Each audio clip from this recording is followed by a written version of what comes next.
Hello plant lovers, here is Rahul Rao from horticulture rejuvenation.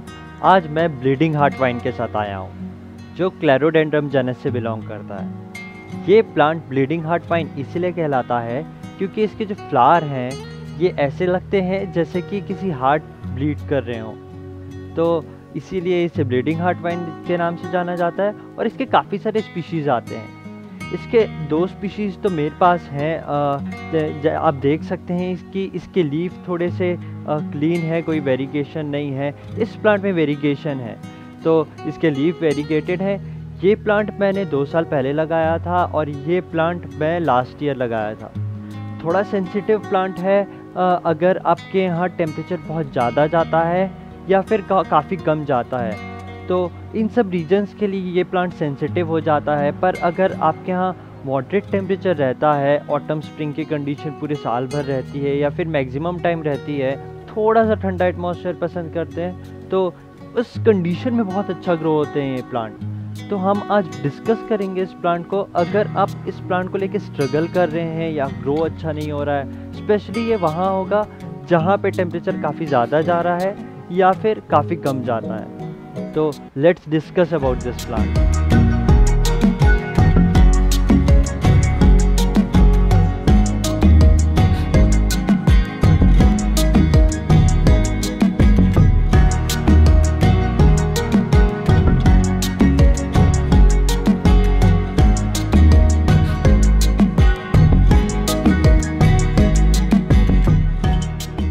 इस plant की एक इम्पॉर्टेंट चीज़ ये बताऊंगा मैं कि ये प्लांट एक टेम्परेचर फ्रेम में अच्छा बड़े होते हैं। एक बात तो मैं पहले बता देता हूँ कि 18 डिग्री सेल्सियस के अगर नीचे जाएगा तो ये प्लांट डॉर्मेंसी में जाएगा। जब काफ़ी ज़्यादा विंटर होने लगेगा तो ये डॉर्मेंसी में चले जाते हैं, वहाँ पे आपको ग्रो होते हुए नहीं देखेंगे और फ्लावर भी धीरे धीरे कम हो जाते हैं क्योंकि उसके पहले तक ये फ्लावर करते हैं। उसके बाद आए हम मैक्सिमम टेम्परेचर की, तो ये 37 डिग्री सेल्सियस तक ग्रो करते दिखेंगे आपको समर में। अगर आप इसे इनडायरेक्ट सनलाइट में रख दिए तो ये अच्छा ग्रो होते हैं, तो वहाँ पे ये लीफ शूट करते हैं। पर वहीं पे अगर थोड़ा ज़्यादा टेम्परेचर चले जाता है, 37 डिग्री सेल्सियस अप्रॉक्स के ऊपर जाएगा, तो ये वहाँ स्टंट हो जाते हैं। इसकी ग्रोथ वो तो आपको ज़्यादा नहीं दिखेगी। तो इन्हें ज़्यादा हीट भी पसंद नहीं है, थोड़ा ह्यूमिडिटी पसंद है, पर ज़्यादा हीट से इनकी ग्रोथ थोड़ी स्टंट हो जाएगी और थोड़ी कई बार अनहेल्दी लगेंगे या फिर बग्स आ जाएंगे। तो वहाँ पे आपको इसकी सॉइल को मॉइस्ट रखना है। वैसे तो ये मॉइस्ट सॉइल पसंद करते हैं, जैसे का ऊपर सॉइल ड्राई होता है आपको पानी दे देना है। समर में आपको ज़्यादा ख्याल रखना है क्योंकि इनको ज़्यादा टेम्परेचर पसंद नहीं है और वहाँ पे इनको आपको ज़्यादा ड्राई नहीं छोड़ना है। अगर आप ड्राई ज़्यादा छोड़ दिए तो ये प्लांट जा भी सकते हैं, तो यहाँ पे आपको ध्यान रखना है। अब वाटरिंग की बात कर रहे हैं तो डिस्कस कर लेते हैं वाटरिंग। ये प्लांट थोड़ा मॉइस्ट सॉइल पसंद करते हैं, तो इन्हें ज़्यादा ड्राई नहीं छोड़ना है थ्रू आउट द ईयर। बात कर रहा हूँ विंटर को छोड़ के। तो 18 डिग्री सेल्सियस तक अगर मिनिमम टेम्परेचर है तो आप ऊपर का सॉइल जैसे ड्राई हो रहा है आपको पानी दे देना है। अगर आप ज़्यादा ड्राई छोड़ेंगे तो अंडर वाटरिंग के सिम्टम्स दिखाते हैं। इसके जो साइड के लीव्स हैं वो थोड़े ड्राई होना चालू हो जाते हैं, एजेस थोड़ा ड्राई होने चालू हो जाते हैं या फिर ओल्ड लीव शेड होगी, ड्रूप हो जाएंगे लीव्स। तो ये सब सिम्टम्स हैं अंडर वाटरिंग के, आपको ध्यान रखना है। मेरे ख्याल से ओवर वाटरिंग के कुछ खास सिम्टम्स नहीं दिखाते हैं, तो आपको ध्यान देना है कि आपको सॉगी स्टेट में भी पानी नहीं देना है, ऊपर का सॉइल ड्राई होने दीजिए। अगर थोड़ा सा कम्प्लीटली ड्राई होने के पहले आप इसे पानी दे सकते हैं अगर टेम्परेचर थोड़ा ज़्यादा है तो यहाँ पे आप ध्यान रख सकते हैं। और अगर डॉर्मेंसी में गया, 18 डिग्री सेल्सियस के नीचे गया, वहाँ पे आप इसे हाफ इंच चेक करके दीजिए पानी, क्योंकि ये डॉर्मेंट हो जाएंगे, ग्रो नहीं करेंगे। तो वहाँ पे आपको ध्यान रखना है कि वाटरिंग थोड़ी कम करनी है। तो फ्रीक्वेंसी भी समर या ऑटम कंडीशन में यहाँ रायपुर में तो रेगुलर डालना पड़ता है पानी, और विंटर में आएंगे तो हो सकता है 1-2 दिन के इंटरवल्स में, 3 दिन के इंटरवल्स में डालना पड़े। तो ये चीज़ आपको ध्यान रखना है। अब मैं एक इम्पॉर्टेंट चीज़ में आऊँगा इस प्लांट के बारे में। मैं अपना एक्सपीरियंस शेयर करूँगा इस प्लांट के बारे में, क्योंकि ये प्लांट सेंसिटिव प्लांट है अगर आपके यहाँ टेम्परेचर अच्छा खासा जाता है तो। इस प्लांट को मैं बताऊंगा कि कैसा गया, लास्ट ईयर से बताऊंगा। अभी के टाइम तो ये ब्लूम कर रहा था लास्ट ईयर भी। उसके बाद जैसे कि 18 डिग्री सेल्सियस के नीचे गया तो ये डॉर्मेंसी में चले जाते हैं, धीरे धीरे ब्लूम करना बंद कर देंगे, डॉर्मेंट हो जाएंगे, ग्रो नहीं होगा ज़्यादा। उसके बाद स्प्रिंग में रिवाइव करते हैं। मैं तो बोलूँगा एंड ऑफ विंटर में रिवाइव करते हैं, जैसे कि टेम्परेचर लिफ्ट करता है 18 डिग्री सेल्सियस के ऊपर गया मिनिमम टेम्परेचर, तो ये वहाँ पे भी ब्लूम करना चालू कर देते हैं। उसके बाद ब्लूम करते हैं अच्छा खासा फरवरी मार्च तक ब्लूम करेंगे अगर टेम्परेचर सही रहा तो।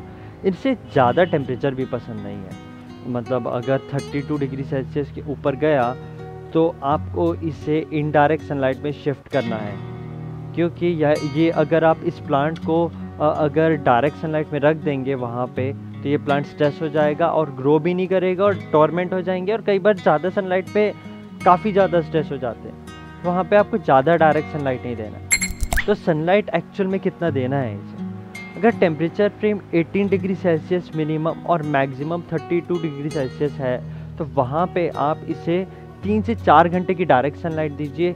अच्छे रहते हैं, हेल्दी रहते हैं और ब्लूम भी करेंगे और अच्छे ग्रो होते हैं।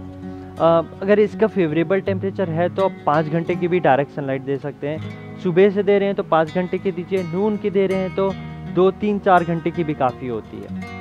पर ये डायरेक्ट सनलाइट तब अच्छा ले पाते हैं जब इसका टेम्परेचर फ्रेम चलता है, जब ये अपने टेम्परेचर फ्रेम को सूटेबल टेम्परेचर फ्रेम रहता है, जब इन्हें पसंद रहता है वो टेम्परेचर, तब अच्छा करते हैं। पर जहाँ टेम्परेचर बढ़ता है तब आपको इनडायरेक्ट सनलाइट में शिफ्ट करना है, क्योंकि समर में तो मैंने शिफ्ट कर दिया था इनडायरेक्ट सनलाइट में, वहाँ ग्रो अच्छा हो रहे थे। माय प्लांट कलेक्शन वीडियो में मैंने दिखाया भी था इस प्लांट को कि ये ग्रो कर रहे हैं, क्लाइम कर रहे हैं। पर मॉनसून आया तो फिर ये लिफ्ट किया, मतलब ये उस समय भी अच्छा ग्रो हो रहे थे, मैंने प्रून किया।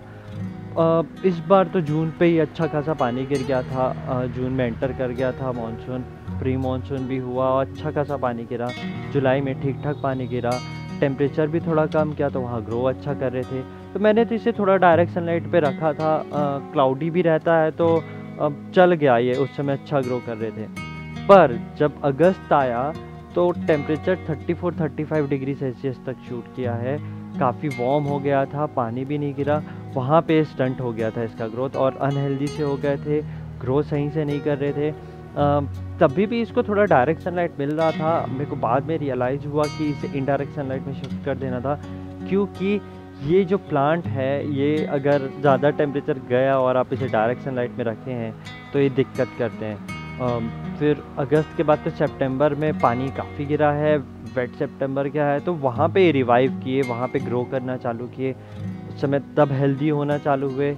मैंने फिर तो और थोड़ा प्रून कर दिया था क्योंकि सही नहीं लग रहे थे प्लांट वहाँ पे, आउट ऑफ मतलब बग्स आ गए थे, कुछ फंगी अटैक हो गया था क्योंकि डायरेक्ट सनलाइट में रखा था। तो एक चीज़ समझ में आई कि ज़्यादा डायरेक्ट सनलाइट इन्हें नहीं देना है अगर फेवरेबल टेम्परेचर नहीं है तो। उसके बाद तो अक्टूबर में इसे सनलाइट मिल रहा है अच्छा खासा, 3-4 घंटे की डायरेक्ट सनलाइट मिलती है, क्योंकि मिनिमम टेम्परेचर भी 23-24 डिग्री सेल्सियस के नीचे गया है, तो ये उस मिनिमम टेम्परेचर फ्रेम को अच्छा पसंद करते हैं। 18 डिग्री सेल्सियस से 23 डिग्री सेल्सियस का मिनिमम टेम्परेचर है, तो ये वहाँ पे अच्छा करते हैं और वहाँ पे फ्लावर भी करते हैं। तो थोड़ा सेंसिटिव प्लांट है टेम्परेचर को लेके, फ्लावरिंग काफ़ी कुछ टेम्परेचर पे मैटर करता है, तो ग्रो भी इसलिए उतना मैं देख रहा था कि इस बार काफ़ी बुशी होगा करके, पर नहीं हुआ, क्योंकि जैसे मैं बता रहा हूँ कि आपको शिफ्ट करना पड़ेगा। अगर आप अगर इसे चाहें कि एक पोजीशन पे रख दें, पॉट पे लगा है तो वहाँ पे दिक्कत कर देते हैं, क्योंकि जैसे मैं बोल रहा हूँ टेम्परेचर यहाँ पे फेवरेबल नहीं है इसका। रायपुर जैसे सिटी हो गई, दिल्ली हो गई, नागपुर हो गई, वहाँ पे ये प्लांट बहुत स्ट्रगल कर सकता है। बेंगलोर, पुणे, ये सब जगह पे आप इसे अच्छे से ग्रो कर सकते हैं, एक पोजीशन इसे दे सकते हैं कि यहाँ पे आप रहिए, आप यहाँ ग्रो होइए। पर रायपुर जैसे जगह तो आपको शिफ्ट करना पड़ेगा। मेरा पॉइंसेटिया का प्लांट भी इसीलिए चला गया था क्योंकि 3 साल पुराना पॉइंसेटिया था। ऑटम में मैंने मानसून के बाद ऑटम में वो थोड़ा सा उसकी सनलाइट मिल रही थी, और यहाँ टेम्परेचर ज़्यादा जाता है तो वहाँ पे ज़्यादा सनलाइट नहीं सस्टेन कर पाते हैं काफ़ी सारे प्लांट। तो ये सस्टेन कर लेते हैं पर ग्रोथ उतनी अच्छी नहीं होगी। आपको ग्रोथ चाहिए तो आपको शिफ्ट करना पड़ेगा, केयर करना पड़ेगा। तो आप ये पार्ट समझ रहे हैं प्लांट का, क्योंकि इसकी कुछ क्वेरीज भी आई थी और ये प्लांट थोड़ा सा कॉम्प्लिकेशन क्रिएट कर देता है। तो यहाँ पे आपको ध्यान रखना है और अच्छे से ग्रो करना है। उसके बाद मैं इसकी पॉट साइज़ पे आऊँ तो मैंने तो इसे around 10 to 12 inches of pot में ये अराउंड 10 to 12 इंचेस का पॉट है। इसको लास्ट ईयर लगाया था, सही ग्रो हो रहा है, कोई दिक्कत नहीं है। इसको थोड़े छोटे पॉट में लगाया है, 6 इंच अराउंड का पॉट है, ठीक है, पर मिनिमम आप 10 to 12 इंचेस का पॉट लीजिए, बाद में शिफ्ट कर सकते हैं। पर अभी तक ये उतने स्पीड से ग्रो नहीं हुए हैं, तो उतना ज़्यादा रूट्स भी नहीं बढ़े होंगे। तो यहाँ पे ध्यान रखना है कि अब ठीक ठाक पॉट लीजिए। काफ़ी ज़्यादा बढ़ते हैं तो आप 12 to 14 इंचेस ऑफ पॉट में शिफ्ट कर सकते हैं, नहीं तो आपका रीजन मैटर करेगा। आप बेंगलोर में हैं तो 12-14 इंचेस ऑफ पॉट में लगा सकते हैं। प्लांट बहुत बड़े हो जाते हैं, वाइन है और अच्छे से ट्रैवल भी करते हैं कई बार।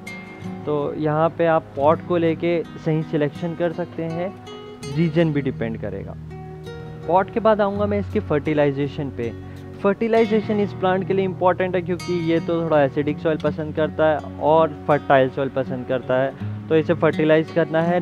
ये प्लांट तो बहुत वाइब्रेंट है, अच्छे से ग्रो हुए हैं, पर ये प्लांट में डिकोलोरेशन दिखी है लीव्स में, तो न्यूट्रिशनल डेफिशिएंसी से है ज़्यादातर ये, क्योंकि मैंने तो अभी काफ़ी दिन से इन कम डायरेक्ट सनलाइट में रखा था, तो ये इसमें हुआ है। इसको फिर मैंने फर्टिलाइज़ किया तो थोड़ा ग्रो कर रहे हैं। आप यहाँ देख सकते हैं कि ये वाला पार्ट थोड़ा ग्रो कर रहा है, अभी भी शूट कर रहा है, तो अभी सही हुए हैं। ये और डिकोलोरेशन हो गए थे इसके लीव्स के, तो फर्टिलाइजेशन लगती है। जनरल फर्टिलाइजेशन आपको पता है, अगर मेरे एक चैनल में आप पहले से हैं तो vermicompost plus mustard fertiliser plus bone meal. आप इसमें एप्सम सॉल्ट भी डाल सकते हैं और ग्रोमोर फर्टिलाइज़र भी डाल सकते हैं। आप ग्रोमोर के कुछ ग्रैन्युल्स डाल सकते हैं क्योंकि इसे फर्टिलाइजेशन की ज़रूरत रहती है, तो फ्लावरिंग प्लांट है वहाँ वर्क करेगा। तो आप फर्टिलाइजेशन को लेके थोड़ा सा रहिए अटेंटिव इस प्लांट को लेके, क्योंकि इग्नोर नहीं करना है, इग्नोर करेंगे तो अनहेल्दी होगा। यहाँ पे आपको ध्यान रखना है। इवेंचुअली इसके बग्स में आऊँ तो जैसे कि मैंने बोला कि आप काफ़ी ज़्यादा ड्राई छोड़ देंगे या फिर काफ़ी ज़्यादा सनलाइट में रखेंगे तो फंगी अटैक होता है। इसीलिए मैंने इसमें स्प्रे भी किया था, फंगी अटैक हुआ था तो, और थोड़ा प्रून भी कर दिया था क्योंकि अनहेल्दी लग रहे थे।